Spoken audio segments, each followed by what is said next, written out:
you. Thanks, Michael. Thanks. And thanks, Books Are Magic, for having us and doing all this great work to support authors and charities. And thank you, Michele, for putting together such an amazing and much acclaimed anthology, What My Mother and I Don't Talk About, and bravely writing the title piece, which started it all. I just want to say to the audience before we get started, Kiese has got about half an hour with us this evening. So we're gonna skip, the authors are gonna skip reading from the book, and instead we're just gonna jump right to talking about writing and family and whatever else comes up. There will be time at the end for Q&A, but I'm gonna be keeping my eye on the Q&A box as we're talking. So please, if you have a question, want to ask a follow-up to something that we're talking about, please use that function. I'll check it out. And if you want to show some love and appreciation for the authors, and please show some love and appreciation for the authors often and enthusiastically, shout that out in the chat so that everyone can see it. Cool. I thought a good place to start would be with the book's origin story. Michele, for those in the audience who are unfamiliar, could you tell us how the book came to be? And then could you like bring us up to date in the present? Because I'm just so curious to hear what it's been like having the book out in the world, and have you heard from readers, and did you hear from family about it? Yeah.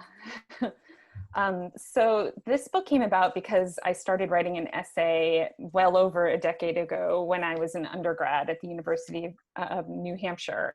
And at the time I was writing an essay about my stepfather being abusive toward me. And it took me many years of therapy and finding my voice as a writer to realize that what I was really writing about was the fracture that caused in my relationship with my mom. And that was the really painful story for me that I needed to explore on the page. So the essay came out in October of 2017, right as the Me Too movement took off. And it went viral on social media, shared by Lydia Yuknavitch, Rebecca Solnit, Anne Lamott, a bunch of writers I love. And one of the things that people were responding to wasn't just the content of my essay, but the title, which is now the title of this book, What My Mother and I Don't Talk About, 15 Writers Break the Silence.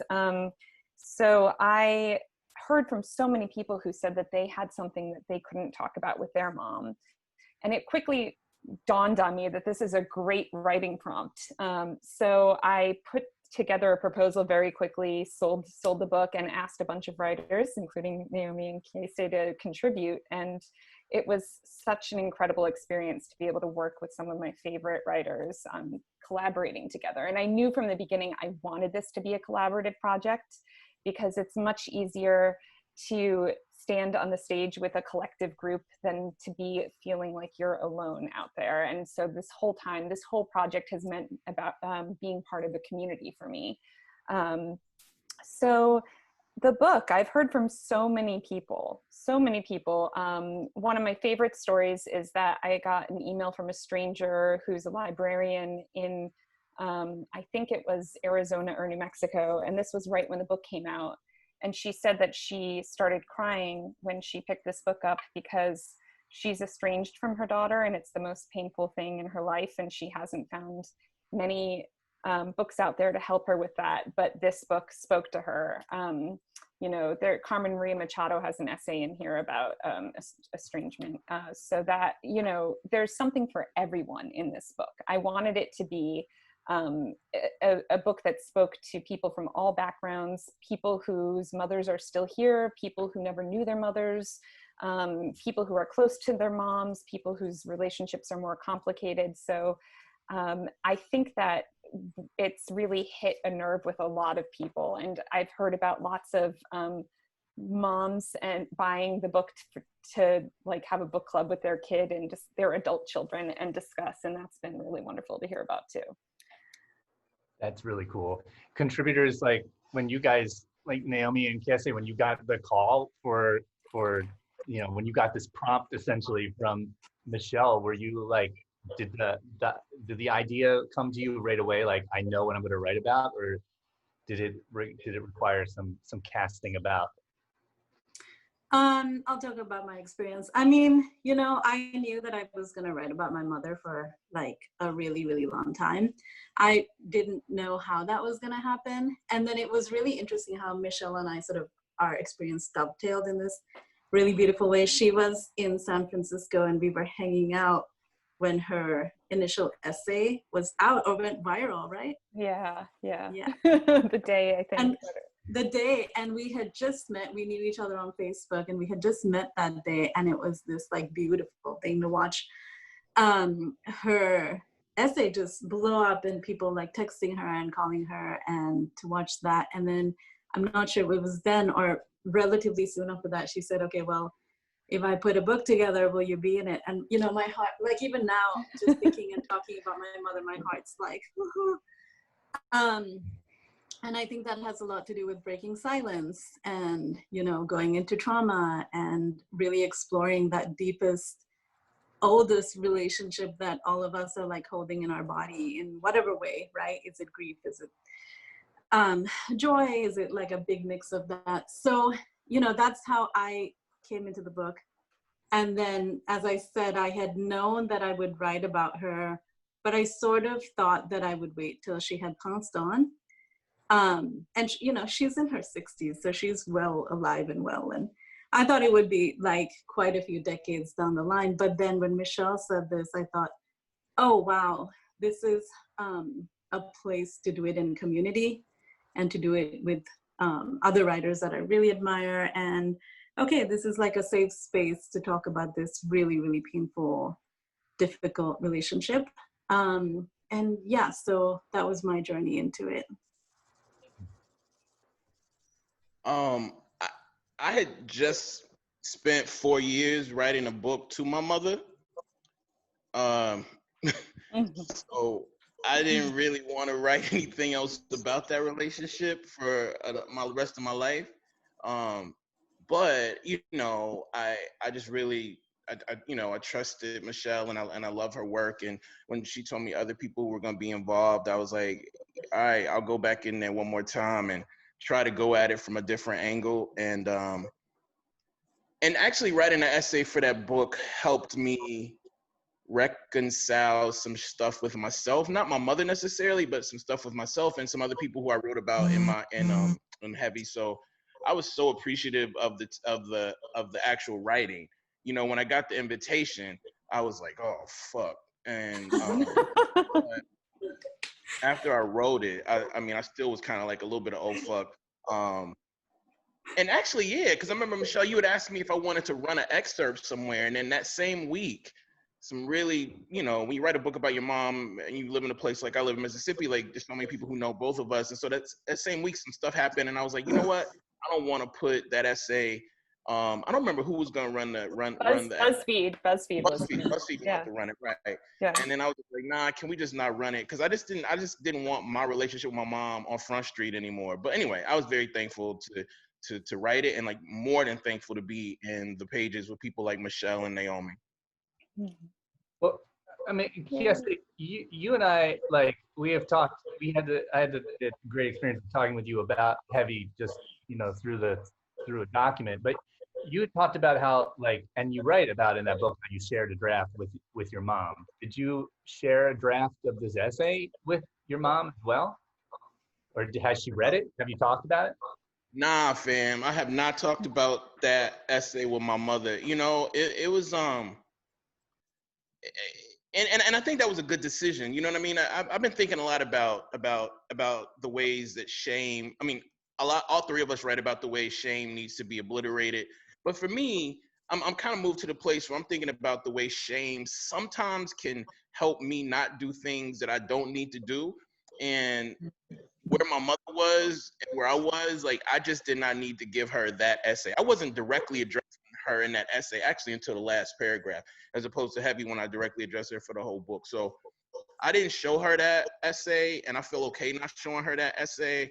If she runs up on it, you know, I'm sure we'll have a conversation about it, but I did not want to talk to her about that. And I felt good with that decision after having done what I did in the previous book.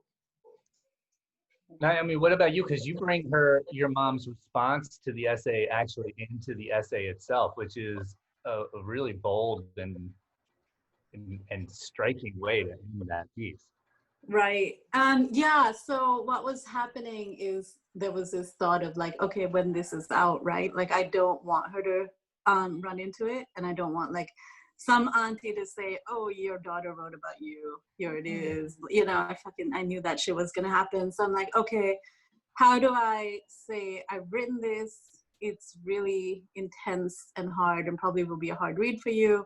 And I did it kind of strategically. I was like, I want her to know, I want actually both my parents to have this before it goes out. And Michelle was starting to think about like publicity, right? Like, we have a book coming out, we have to publicize. Both my parents are friends with me on Facebook. How am I going to publicize this without them seeing the essays? So I kind of timed it where I was doing this very intense talk, and I'm like, my talk is on Friday. I will send it to them on Wednesday, and then I'll be so involved in this big talk that I won't think about it and stress about it. So I did that. I sent it on a Wednesday. Saturday morning, I woke up, no response from either of them. I'm like, Michelle, I was gonna text Michelle and be like, I cannot. Like, I don't know how she's gonna respond. I don't know what this is gonna be. Like, maybe she, this is too much telling. And right, like literally this is like 6 a.m. and she sent me this like really sweet, lovely 2-line email, or it's in the end of the essay. So I was like, Michelle, can we like end my essay with this?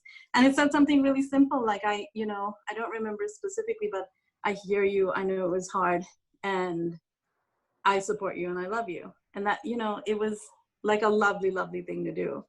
And our relationship is, like, I also don't want folks to think like, oh, and that patched it up, right?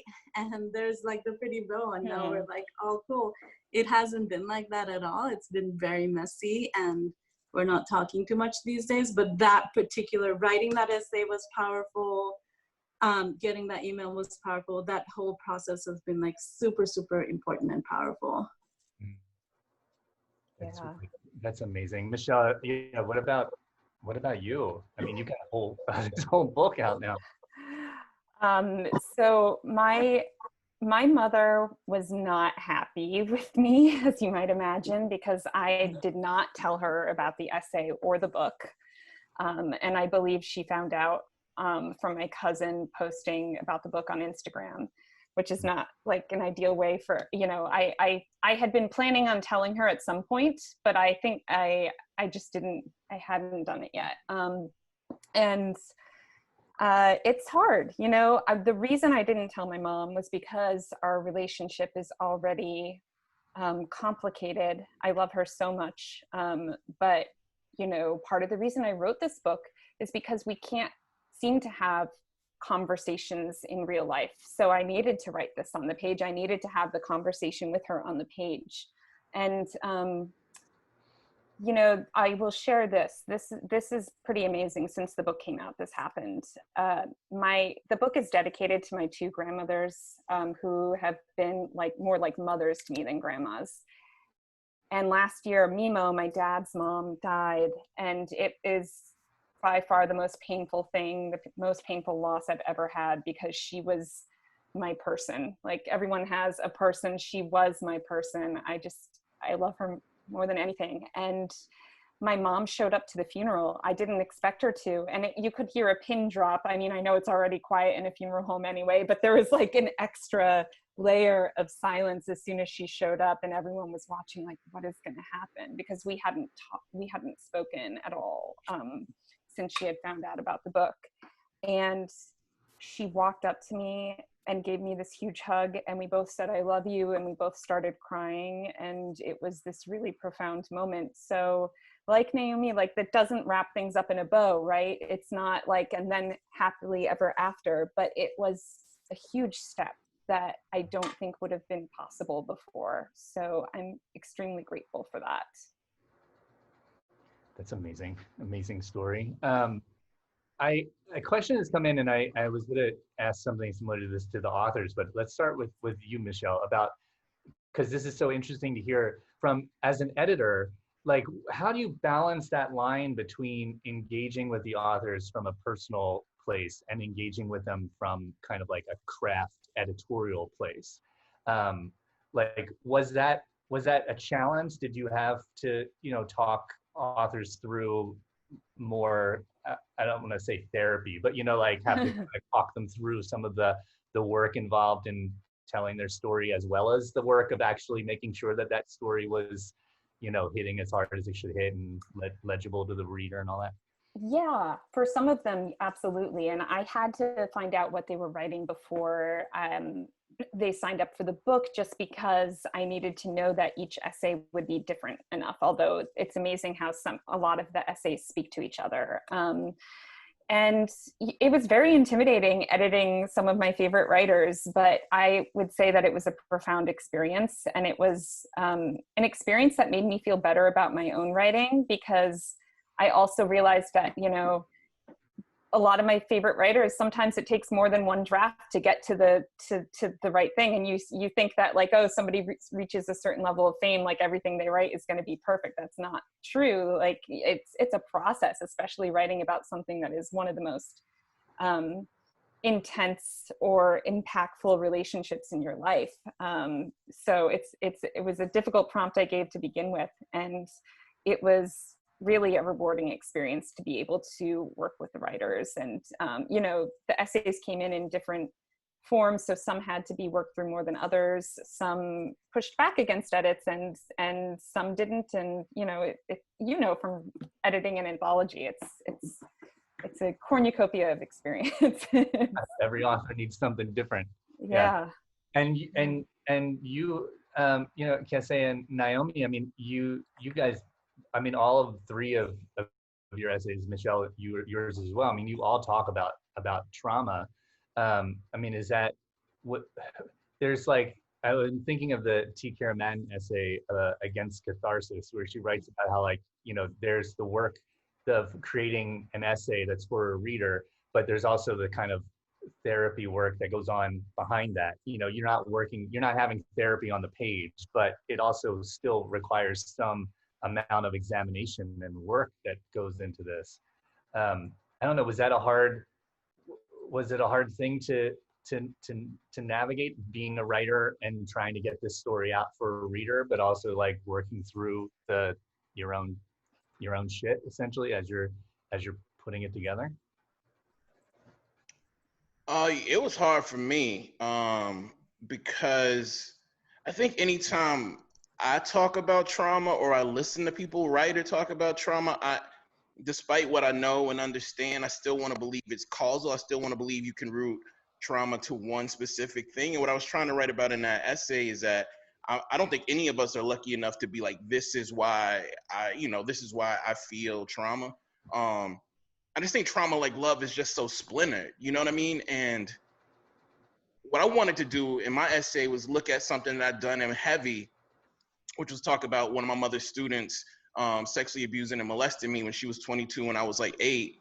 And but what I could not will myself to do in Heavy was talk about how when I went to camp, you know, I used, like, you know, that macho and that patriarchy and all of that shit to kind of, you know, because I knew that this woman had particular birthmarks and I wanted these boys to love me. And so I started telling these boys about, you know, this woman who had molested me and telling them about their birthmark. And I don't know, it was scary to me to like mess with something traumatic like that.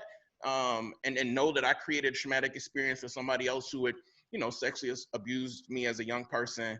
And so, yeah, like, I think once you dive into the mess, you dive into it. The question is, like, how do you make resonant, conclusive art without making conclusions? You know what I'm saying? And so I thank Michele for giving me the opportunity to try. I didn't get it right in the essay, but, you know, I got closer, which means I'll get closer the next time I try to do something else. But yeah, I think Michele welcomed our mess, and I think she pushed back against these clean endings, and I found that in Nayomi's work as well. So I was really grateful for that. Yeah, I mean, absolutely, to speak exactly to that, because it's an ongoing relationship, right? As long as they're alive, and even like after they pass or we pass or whatever, it's an ongoing relationship. So it's gonna change. I mean, you know, my relationship with my mom is like a moving target. It's all over the place.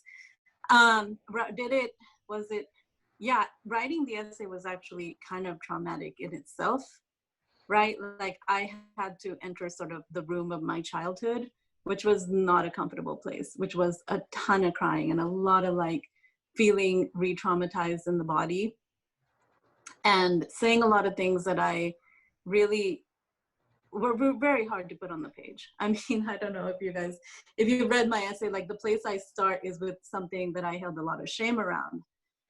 But just to put it on the page and be like, okay, here it is for like whoever is going to read this book, also felt powerful. So writing it was going back into that trauma and like feeling it and like heavily feeling it and being like, I'm going to work this and feel it and do all the things. And then also like, you know, the process of healing, the ongoing process of healing is so messy. And I had to sort of recreate my journey to healing. So I reread a ton of books that had helped me through that period of like really understanding what had happened in my childhood. And, you know, at the end of it, it did feel good because it was out of my body, right? Like all these words that were like in my body and all this stuff I had never talked about. And also so much around silence. Like we're not supposed to talk about these things. The communities that we're from, I mean, I know there's like at least one Sri Lankan person on this chat. We are, you know, specifically trained not to talk about the stuff that's going on. And in South Asia, the sort of mother myth is huge and giant. So pushing against that also felt like pushing against all of my childhood and everything I had been taught. So all of that was also traumatic, and yet in the writing, there's some kind of gold and beauty and power in the writing of it. I just want to say thank y'all. I sadly have to go do another thing that I kind of don't want to do. Really don't want to do, but thank y'all. And thank you, Michele, for giving me the opportunity to write this essay. And thank you, Nayomi, for all your work. And thank y'all for coming to this podcast, Zoom cast, whatever the fuck it is. Thank you very much, y'all. Thank you for joining, Kiese.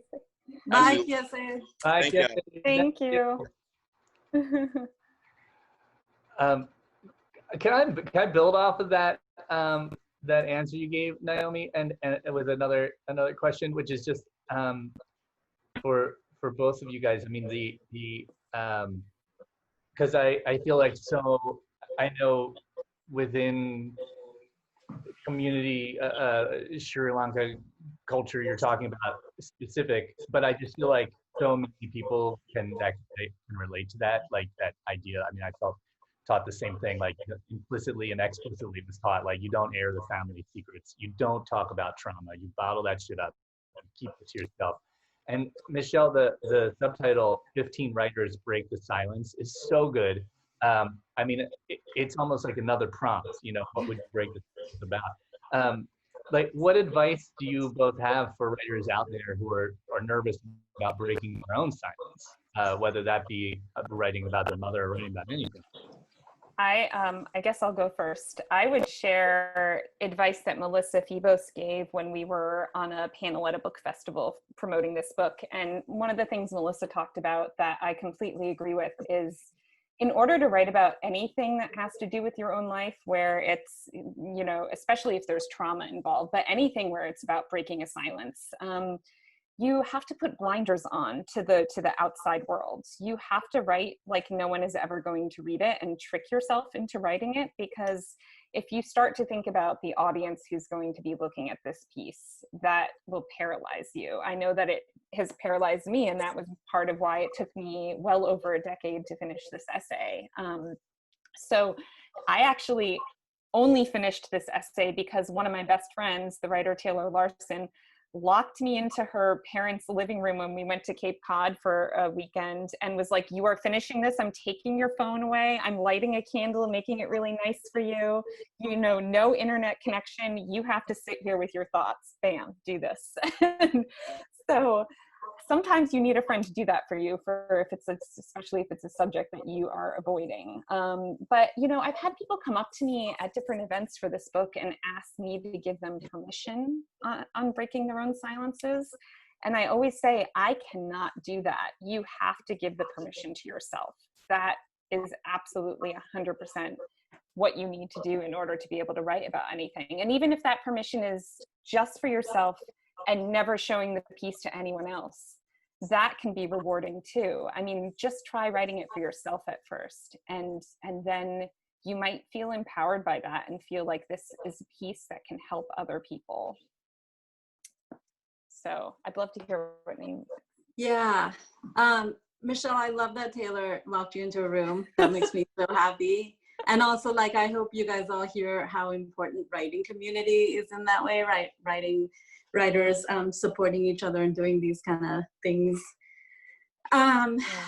So almost anytime I read or do anything, there's a few people in the audience, usually young women, who come up and say, but I can't write this because my auntie, my mom, my so-and-so, my other person will not hear it. I cannot, etc., etc. And I totally get it, right? Like, it is painful to think about like what can happen. It is painful to think about like what people will say, and ostracization, and just all of these very, very painful things that can happen.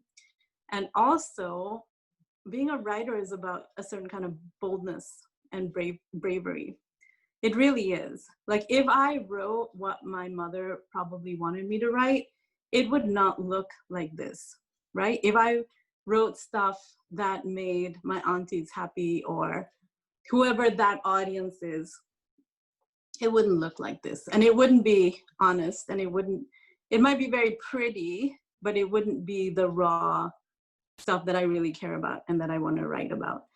So, you know, it takes a certain kind of boldness. And if you want to tell the truth, again, like Michelle said, you can be the only audience for that as long as you want. But there's so much beauty and magic in putting that raw truth on the page. There's it's something happens. It's sort of alchemical to take that raw material and put it on the page and mess with it. Something happens to you, something happens to it. I don't understand it. I don't think any of us really get what is happening when we're writing, but something is happening. So I would just tell you that to write is to be brave and bold. And please take that and do whatever you need to do with that. The other piece of advice, I think this is really good, like practical advice. If you're writing fiction and you're writing about someone, this fiction, so it doesn't really work. Maybe it does work for nonfiction, but if you're writing about someone not very flatteringly, psychologically, make them very good looking and they will totally forgive you. And I heard this somewhere and I'm like, yes, and I've used it and it totally works. So make them awesomely handsome or beautiful and the person will be fine. It's for real. I love it. Me too. I'm gonna have to try that. A question is coming to build off of our last like what you guys, Kiese and Nayomi, what you were talking about kind of like conclusions, which is like how do you? All right, I'll ask a question, which is how do you make the art without conclusions, but also how do you bring yourself back out? I'm not sure if I understand the how do you bring yourself back out part. I mean, one question I had, just to throw another one in, which is like, how do you make art without conclusions, but still make the piece feel like it's arrived somewhere, which seems like a real skill. Well, I teach creative nonfiction all the time. And one of the things I notice in writers of all experiences, you know, is that like a lot of people tend to want to wrap things up neatly, even if they're like resisting it, there's still like something that's too neat there. And I always push back against that because life isn't neat, right? Life isn't wrapped up in a bow. And I think what's interesting is that the word essay means an attempt. And I think in an essay, so I'm speaking specifically about writing personal essays here, but I think that in an essay, which means an attempt, an essay is often about asking questions. And sometimes there are no right answers to those. Oftentimes there are no right answers to those questions. But if I leave an essay feeling like I've been able to think about new questions or think about questions in a different way, then I'm excited by that. So I think that the tendency to want to answer those questions completely should be resisted somehow, or, you know, give multiple answers to the questions, right? I think that it's really interesting when essays look at many different possibilities or things. So, I mean, there are many different ways to do it. I feel like I'm rambling a little bit here, but I think that the main thing is to not feel like there's a neat resolution at the end of an essay, in my opinion. I love that idea of the like not providing an answer, because it's I feel the same. That's such a, I mean, maybe it's just a psychological urge, but I just feel that so often, right? Like you want to, as I think Nayomi, as you put it, like tie it up at the end, and it's, yeah, resisting that is a challenge, but it's so much realer. Sorry, Nayomi, go ahead. No, I was just going to say exactly the same thing. It's like, if I wrote this essay now, it would be different, right? Like if I wrote it 5 years before Michelle asked me, it would be different.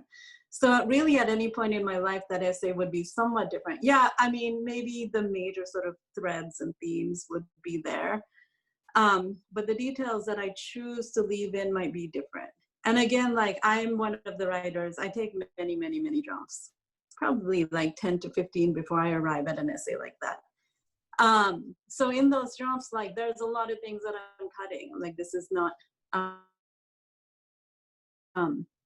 useful, this is not going to work. So it is always like this question of editing and what you're leaving in and what you're taking out, and just this very messy sort of thing that you are trying to also set down in time at the moment.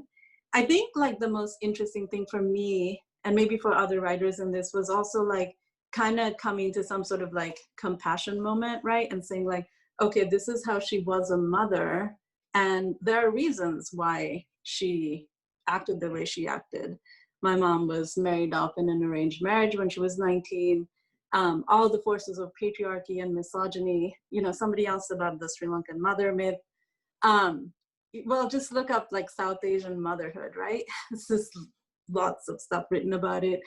But all of that intersecting with misogyny, not choosing your partner, all of those things gave rise to my mother. She didn't sort of like arise in a vacuum. She also is a creature upon whom intense pressure was exerted. So in the writing, like I think Melissa Pibos has talked about this quite a bit, is like, how do you also like present this person with a certain amount of compassion? And that is like a really powerful thing to be doing in this kind of work. Yes, absolutely. And I just really quickly, I saw that Shani clarified her question. She said, I meant when you take the dive into the trauma, how do you bring yourself back out of the dive? That's a really good question. And I think that a lot of it involves self-care. So whatever that means for you, whether it's walking away from the computer and watching a silly show on Netflix, or reading some poems, or going for a walk, because I do think it's very important to have some kind of support system around you when you're writing about stuff that is deeply troubling to you. And I also think it's important to know that if it's getting too difficult, it's okay to walk away and come back to it at a time when you might be feeling a little bit stronger.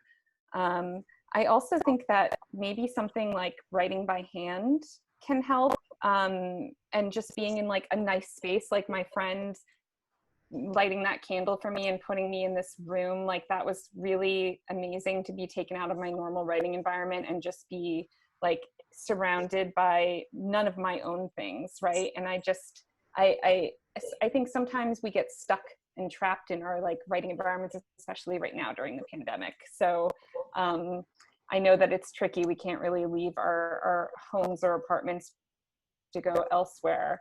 But when times are better, that's something too. Is I've heard of writers who check into hotel rooms, especially writers who have kids, to, like they'll check into a motel or hotel near them, like their own house or an apartment, just to have that space, because it does take a while to get there. And really quickly, I just wanted to say that I tweeted the other day this great quote from I'll Be Gone in the Dark by Michele Munaweera was made into an HBO documentary series.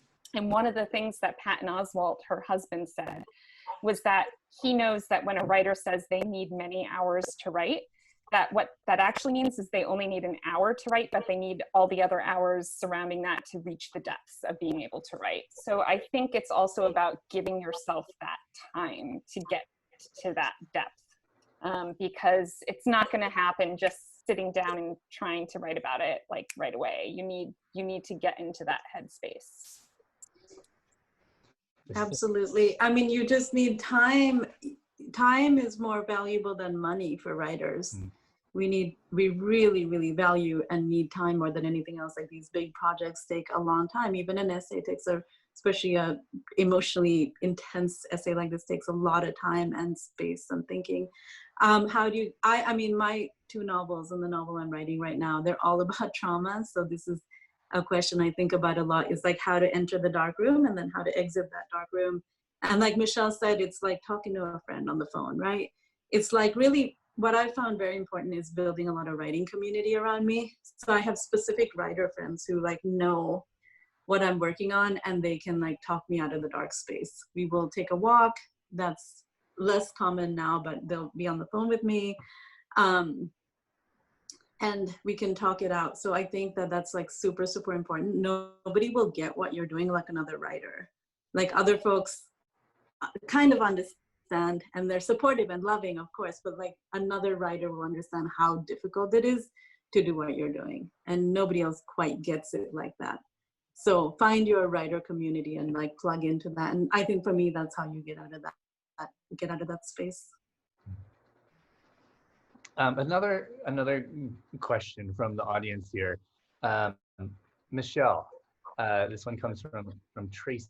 Tracy writes, Michele, I appreciate how you talk about the impetus for your essay and the book as reorienting to your mother when the initial focus was on your stepfather.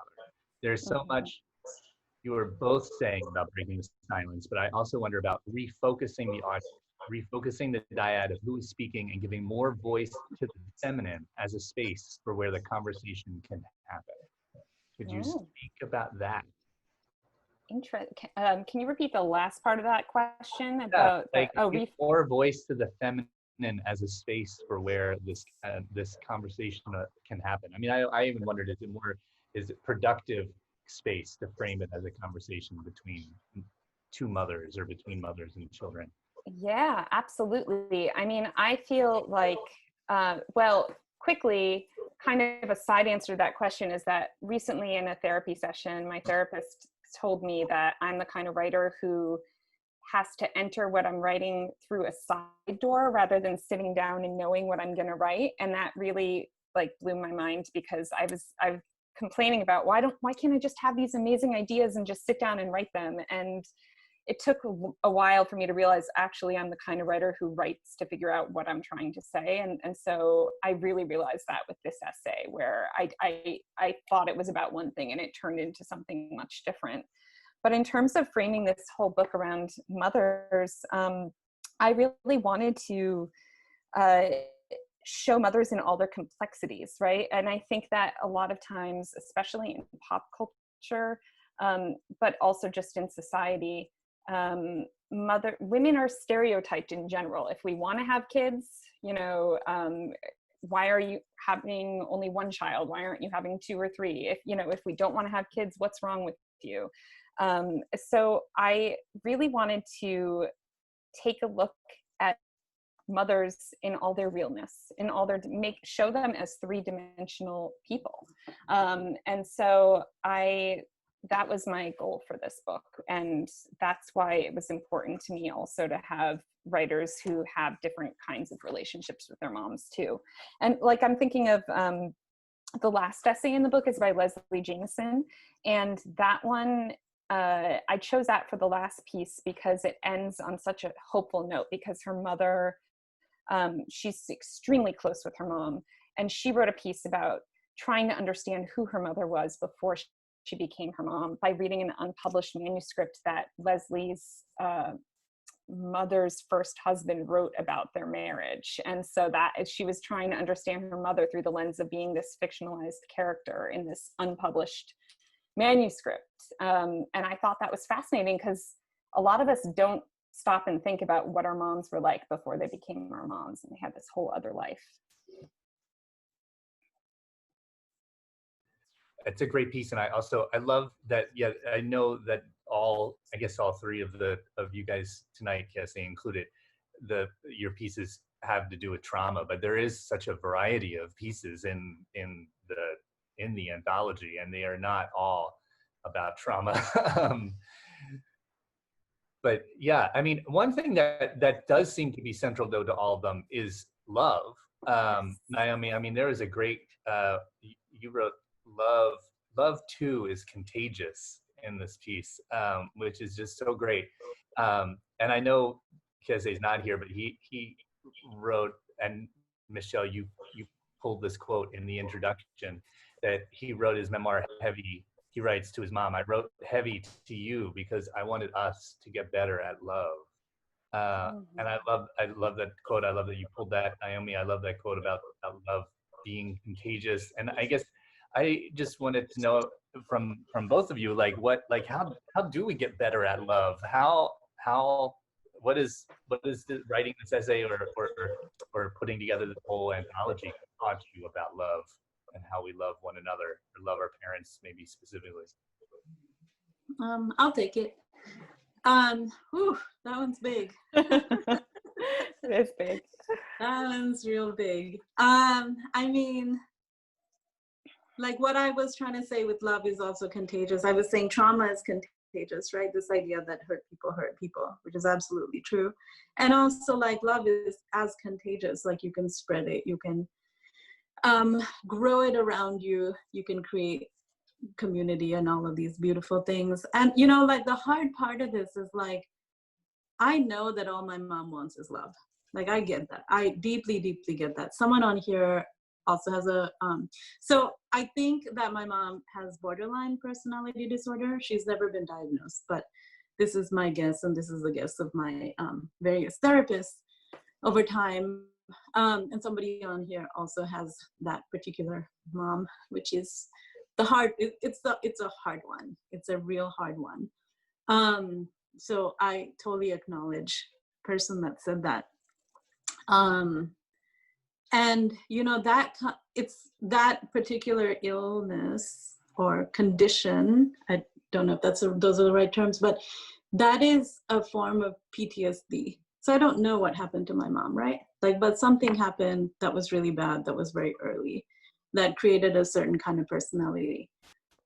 All she wants is love, and yet the way that she attempts to get it is so painful and doesn't work for 99% of people around her.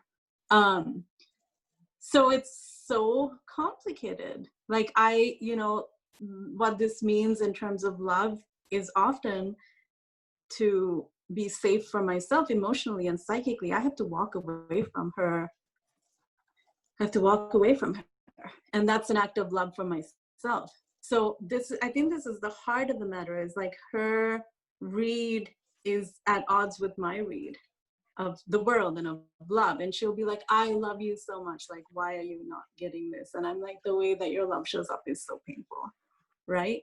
So like, it's so complicated. And I think like at the end of the day, I just have to be like, we just don't see the world the same. We are talking different languages, and that's okay. And you know, somebody else, like how much contact I have with her, very little. Right now it's just text, but every now and then she'll text me, I love you, and I text her back, I love you, and that's good. And that's fine, and that's nice, because to dig deeper is not gonna end up well. I can relate to that, because I feel like with my mother, we mostly communicate now via Facebook messages, and she did unfriend me on Facebook, but she still messages me on there. And you know, I'll take what I can get. That's the kind of love that's between us. I know that there is love between us, and I know that will always be there, but it's not necessarily the kind of love I want, right? And one of the profound things I realized in putting together this book is that what is so important, no matter whether we have a good relationship with our mom or not, is to learn how to mother ourselves. So kind of speaking to what Nayomi was saying about like love for yourself, like I think it's so important to mother yourself, to be good to yourself, to be nurturing to yourself, and this, it doesn't just happen overnight, right? This is years of work, just like it is in a relationship with another person. I would say that your relationship with yourself is going to be your like most complicated thing in your whole life, and evolving as well. But the opening line of my essay is, our mothers are our first homes, and that's why we're always trying to return to them, to know what it was like to have one place where we belonged, where we fit. And I think it's hard when you feel like you no longer fit with the person who, you know, whose womb you were in, or you know, non-biological mothers too. I think, you know, it's really hard when you feel like they're supposed to represent this, you know, I think of like mothers and homes as similar, and to feel like it's no longer a home to you can be very painful. So that's why I've learned that the mothering yourself is super important. Thank you for that, both of you. A question came in that I think is really interesting. You both have siblings, I believe, right? What have the responses been to your writing from your siblings? My siblings are really great and really supportive. Yeah, mine too. I have one sister, I'm 9 years older than her, so we have a very somewhat parental relationship. So it's great. We're very, very close. And then somebody asked about like kids. I choose not to have kids, so I'm child-free by choice, which I think is definitely related to my own childhood and what that was like, and also like related to parenting a sibling really, really early on. And the other thing I want to say here is, like, I think just as a person who has chosen not to have kids, I see how hard it must be to be a mom. Oh my God, like, hats off. I don't know how you guys do it.